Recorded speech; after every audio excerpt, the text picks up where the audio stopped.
Hey folks, Jimmy here, aka Palo the Dead. Welcome back to the channel and welcome to the latest issue of Warhammer Age of Sigmar Stormbringer magazine. Now, as per usual with all these videos, if you like them, hit that like button, subscribe to the channel if you haven't already, and of course, drop me a comment down below. I love hearing back from you guys. It goes a massive way to helping out the channel too. Now, this week we're on issue 33 of Stormbringer magazine, and we have our mini for the week, which is new Stormcast Eternal. It is the Knight-Judicator with his two Gryph-hound companions. So obviously the Knight-Judicator, a pretty elite Stormcast Eternal unit, operating on his own, carrying that big massive bow with the two Gryph-hounds following him. Yeah, pretty damn cool. I do genuinely like this mini. It's a pretty cool one, and yeah, I don't know, I think it's a bit quirky, but yeah, enjoyable at the same time. So really good stuff, and a bit more interesting to see as well. So really happy days. Into this week's issue we go. First off, we're greeted by the Blades of Khorne. So from blood-crazed barbarians to unearthly demons, the followers of Khorne can be found everywhere in the mortal realms. They worship the blood god by going forth and killing in his name. They fall upon their enemies in a rampaging horde, heedless of death, for Khorne cares not from whence the blood flows. So, the Blades of Khorne live only to spill blood. Whether they were born into the Khorne's cult, were forced into it by cruel masters, or chose to follow Khorne for power, they are all driven by a lust for war that can be never satisfied. So, the Blades of Khorne attack their foes in frenzied hordes. Swift aspirants clad in furs hack off heads as brass armoured elites hunt for worthy heads to take. So obviously, you know, Khorne doesn't really care much for everything else, just likes that slaughter, loves the battle, and away he goes. Obviously, if you're following and you're paying a bit of a close attention, you may have already heard in Warhammer terms, blood for the blood god, skulls for the skull throne. That relates solely to Khorne. Khorne is the blood god himself, and you know, doesn't really care about anything else other than slaughter, violence, and death, which is yeah, unique for the Chaos Gods, and yeah, doesn't genuinely have any other aspirants apart from, you know, destruction and smashing stuff up and killing anything and everything in sight. So, a bit more interesting about Khorne. On the other page though, as per usual with all these type of pages, you have a bit more information about them, so little snippets about their followers, spellcraft as well, and much more. So a lot of the spellcraft that forms from Khorne's followers are blood rituals and stuff like that, and so you have things like slaughter priests and much more. Obviously, there are a lot of demons involved, including the blood letters of Khorne, which are your red standard demons. You will have seen probably a lot of images of these over Warhammer. And then there are the elites that may have their own demonic dogs with them and stuff like that, which are always pretty cool. Then moving on, we get more information about another battle from within the Mortal Realms. This time it is Carrion Empire. This was actually released as a standalone battle box as well a few years ago. It is one of the battle boxes, I must admit, I bought. I genuinely tried to buy most of them, in all honesty, but this one was a really cool one. You got Skaven and you got Flesh Eater Courts. So the Warlock Bombardius Skach Nick, when I can say that correctly, came to Shaman in search of the lost empire of Metallurgica, which was supposedly filled with glittering treasures from the Age of Myth. What he found was horrifying, even to the verminous Skaven. A twisted civilization of flesh eaters ready to guard their once glorious kingdom with cannibal fervour. This began a hideous war as hordes of Skaven struggled for supremacy with countless ravenous ghouls. The unstoppable force of the Skaven's greed met the immovable object of the Flesh Eater Court's delusion. The Skaven came to Metallurgica in search of loot. Those that escaped were lucky to leave with their lives. So, the Carrion Empire box, if you don't know, included the awesome Skaven Bombardier, Warlock Bombardier Mini, which is a really cool one and one I enjoyed painting immensely. And you also got The Flesh Eater Court's King Fidor, who was the abhorrent ghoul regent of the Flesh Eater Courts. So kind of bit vampire-ish, but more cannibal and quite sinister and a bit weird, and yeah, really cool mini. So and you also got things like the Warp Lightning Cannon in there, and you got some Storm Fiends as well, which are really cool. On the other side though, you got like the Vargeist.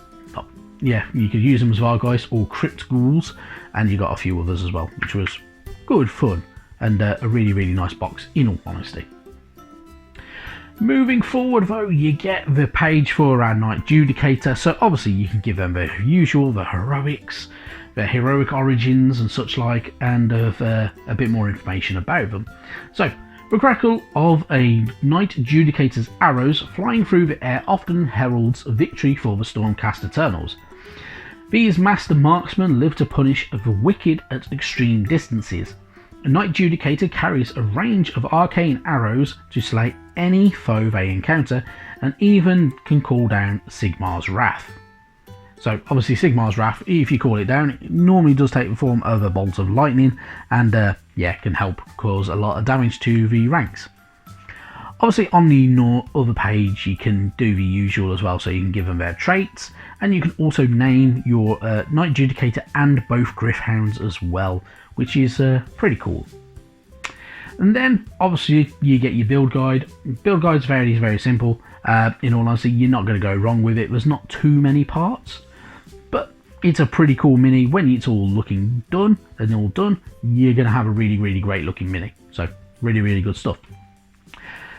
Talking about great looking minis, obviously your paint guide. They're expanding the paint guide every time we get one, so obviously there's a bit more rules and a bit more detail for everything like that. So if you are following the paint guide, you can get a pretty good looking mini out of this. The Stormcast always generally tend to look pretty decent out of them if you're following the guide. Obviously I don't follow the guide, I do like to do my own thing, but if you are following the guide, you're going to get something like that. Now the only thing is, I don't care for the look of the Gryph-hounds. It is up to you if you want to do them that way. Personally, paint them however you want. So if you want them to be brown, do them brown. If you want them to be black, do them black. If you want them to be white, do them white. Entirely up to you how you want to paint your Gryph-hounds. Do them how you feel. Personally, I'm probably going to go something like brown and grey maybe, or black and grey. I don't know yet. I'm not 100% decided, but you know, you can just use the Gryph-hound orange if you wanted to. It's your choice at the end of the day. Genuinely, have a good think about it though. Think what you think looks good and what fits in with your Stormcast Eternals army, and I'm sure you'll have a great looking mini at the end of it. So, happy days. Carrying on though, obviously we get more and more rules for playing the game. So if you are not just following the guides and the tutorials of how to play the game, you're going to need all these rule pages.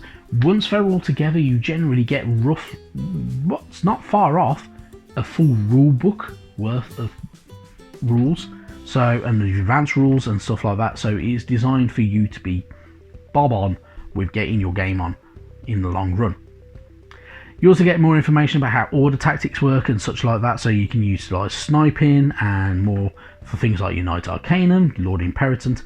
We get our Knight-Judicator War Scroll as well, so you can utilise those and get your Gryph-hounds on. So obviously they do have the awesome good old Great Bow and Warblades and such like to keep going with. And yeah, how the Gryph-hounds work as a kind of a defensive mechanism and an attack mechanism in a radius to your Knight-Judicator, and away you go.